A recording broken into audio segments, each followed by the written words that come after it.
యాదగిరిగుట్ట శ్రీ లక్ష్మీ నరసింహస్వామి తిరుకల్యాణ మహోత్సవానికి అంతా ముస్తాబైంది. బ్రహ్మోత్సవాల్లో భాగంగా ఇవాళ రాత్రి 9:30 నారసింహుడి కళ్యాణం వైభవంగా జరగనుంది. ఇక 7వ రోజు ఎదుర్కోలు మహోత్సవం వైభవంగా జరిగింది. ఉదయం శ్రీరామ అలంకారంలో హనుమంత వాహనంపై స్వామివారిని ఊరేగించారు. రాత్రి 9 గంటలకు గజవాహనంపై విహరించిన తర్వాత 9:30 లక్ష్మీ నరసింహుల తిరుకల్యాణ మహోత్సవం వైభవంగా జరగనుంది.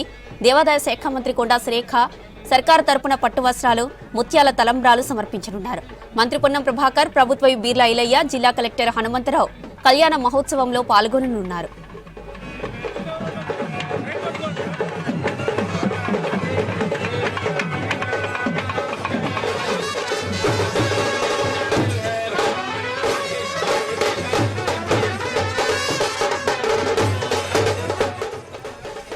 రైటిక నారసింహుడి బ్రహ్మోత్సవాలు, రాత్రి జరగనున్న కళ్యాణ మహోత్సవం ఏర్పాట్లకు సంబంధించిన మరిన్ని డీటెయిల్స్ శేఖర్ లైవ్ ద్వారా అందిస్తారు. శేఖర్, చెప్పండి, స్వామివారి కళ్యాణోత్సవానికి ఎలాంటి ఏర్పాట్లు చేస్తున్నారు?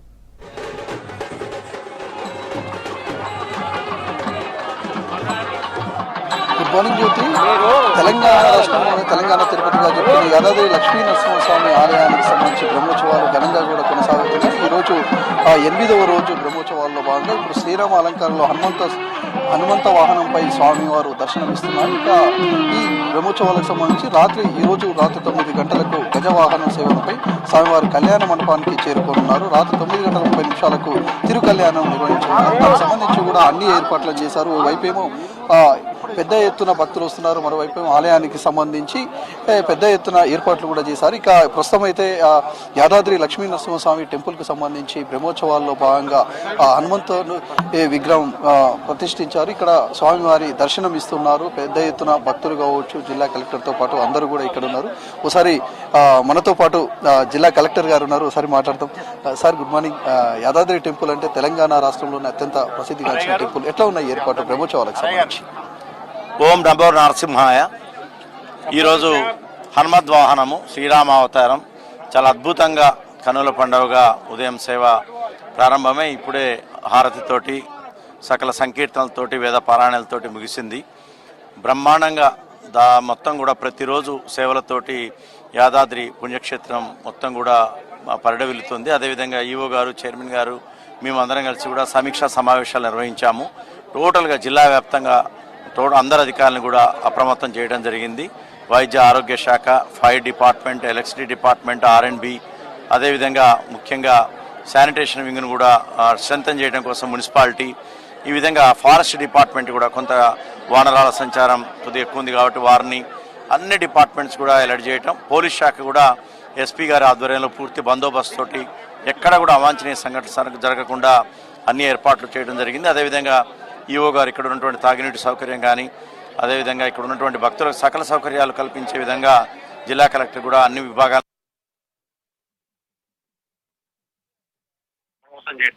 చేయడం జరిగింది. అంతేకాకుండా ఈరోజు అద్భుతమైనటువంటి కమనీయమైనటువంటి కళ్యాణ మహోత్సవం ఈరోజు సాయంత్రం జరగనుంది. అత్యద్భుతమైనటువంటి ఏర్పాట్లతోటి ఈ కార్యక్రమం అద్భుతమైన భవిష్యత్తు విధంగా ఈరోజు ఇక్కడ జరగబోనుంది. మంచి ఘట్టం ఇది. దీనికి రాష్ట్రానికి సంబంధించిన ఎందరో రాబోతున్నారు. రాష్ట్రం నలుమూల నుంచి కూడా దీనికి రాష్ట్రానికి సంబంధించిన ప్రముఖులు ఎందరో రాబోతున్నారు. రాష్ట్రం నలుమూల నుంచి కూడా ఆ క్షణం కోసం ఎదురు చూస్తున్నారు. ఇప్పటివరకు అందిన సమాచారం ప్రకారం దేవాదాయ శాఖ మంత్రివర్యులు గారు, కొండా సురేఖ మంత్రి మేడం గారు, అదేవిధంగా పొన్నం ప్రభాకర్ గారు ప్రస్తుతానికి కన్ఫర్మ్ అయ్యారు. అదేవిధంగా అధికారులు చాలామంది కూడా ఈ యొక్క కార్యక్రమానికి వచ్చేస్తున్నారు. సాయంత్రానికి కానీ ఇంకా పూర్తి స్థాయిలో ఎవరు వస్తారని తెలుస్తుంది. నిన్ననే హైకోర్టు జడ్జి గారు కూడా, నరసింహరావు గారు కూడా వారు మాన్యులు వచ్చి ఇక్కడ ఎదుర్కోళ్ల కార్యక్రమాన్ని వారు సేవించుకోవడం జరిగింది. ప్రతి క్షణం కూడా అద్భుతమైనటువంటి ఒక భక్తి భావంతో యాదగిరిగుట్ట పరిడవిల్లుతుంది.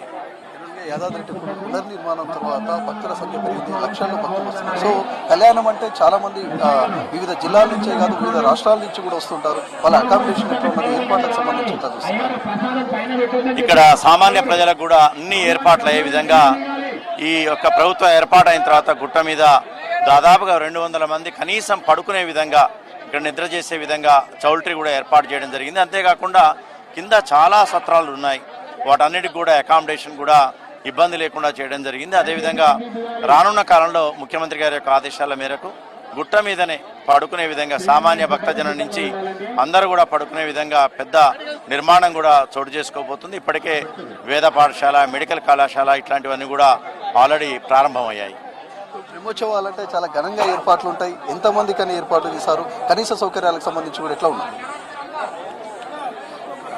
అది ఈ బ్రహ్మోత్సవాలకు గాను మనం ఈరోజు జరగబోయేటువంటి స్వామివారి తిరుకల్యాణానికి దాదాపు 3,500 నుంచి 4,000 మంది ప్రత్యక్షంగా ఉన్నాం. తర్వాత మిగతా వాళ్ళందరూ కూడా ఆన్లైన్లో చూసే విధంగా, వీక్షించే విధంగా చర్యలు చేపట్టడం జరిగింది. అదే కాకుండా ఇంకా ఎవరైనా అధిక సంఖ్యలో భక్తులు వచ్చినట్లయితే వారి సౌకర్యార్థం 12 LED స్క్రీన్లు కూడా మనం ఏర్పాటు చేయడం జరిగింది. దాని ద్వారా వాళ్ళు ప్రత్యక్షంగా స్వామివారి కళ్యాణాన్ని చూడవచ్చు. తర్వాత భక్తులకి అన్ని సౌకర్యాలు కల్పించడానికి మనం అన్ని ఏర్పాట్లు చేయడం జరిగింది. ముందే మనం అన్ని రకాల టెస్టులు మేము సప్లై చేసేటువంటి నీటిని అది తాగునీటికి పనికొస్తుందా లేదా అనేది టెస్ట్ చేయించి దాని సర్టిఫికెట్లు కూడా తీసుకున్నాము. అట్లే గుండంలో వాటర్ కూడా ప్రతిరోజు పొద్దున సాయంత్రం టెస్ట్ చేయడం జరుగుతుంది.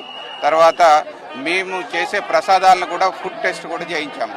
ఫుడ్ టెస్ట్ చేయించి దాని సర్టిఫికెట్లు కూడా తీసుకున్నాము. అంటే ఇవన్నీ కూడా ఎందుకంటే భక్తుల యొక్క ఆరోగ్య సంరక్షణ కూడా మనం చేయాలి. తర్వాత ఎటువంటి పరిస్థితుల అనారోగ్యకరమైన వాతావరణం భక్తులకు ఉండకూడదనే ఉద్దేశంతో ఏర్పాటు చేయడం అందరూ ఒకటి కానీ మీకు మాత్రం ఇక్కడ ప్రత్యేకం అని చెప్పుకోవచ్చు. ఎందుకంటే శాశ్వత చైర్మన్ గా అనేక కళ్యాణాలు స్వామివారి చూస్తూ ఉన్నారు, దగ్గరుండి కళ్యాణాలు జరిపిస్తున్నారు. ఎట్లా ఫీల్ అవుతున్నారు? ఈసారి కళ్యాణానికి సంబంధించి ఎట్లా ఉన్నారు? ప్రతి సంవత్సరం కూడా అజయ్ బ్రహ్మోత్సవాల్లో ప్రతి సంవత్సరము బాగోగులు తప్పప్పులను సమీక్షించుకొని గత సంవత్సరం కన్నా మెరుగైన పద్ధతిలో ఈ యొక్క సంవత్సరము బ్రహ్మోత్సవాలు విశేషంగా చేయడానికి మన యొక్క యావత్ సిబ్బంది కృషి చేస్తుంది. ఆ యొక్క పద్ధతిలోనే అన్ని ఏర్పాట్లు కూడా చేయడం జరిగింది. శానిటేషన్ అయితేంది, ప్రసాద వితరణ కార్యక్రమం అయితేంది, అదేవిధంగా మరి పోలీస్ సిబ్బంది ఇవన్నీ కూడా అన్ని చేసుకుంటున్నాము. మరి గత సంవత్సరం కంటే ఇంకా మెరుగైన పద్ధతిలోని ఈ కార్యక్రమాలన్నీ నిర్వహిస్తున్నాం. భక్తులందరికీ అన్ని రకముల వసతి సౌకర్యములు, ప్రసాద వితరణ, దర్శన సౌభాగ్యం అందరికి కలుగజేయడానికి మేము సాయశక్తులా కృషి చేస్తున్నాము. అందరూ కూడా మరి ఈ విధంగా అన్నిట్లలో అంత తృప్తి చెందుతారని చెప్పి స్వామివారి ఆశీస్సులు కోరుతున్నాం. లక్ష్మీ నరసింహస్వామి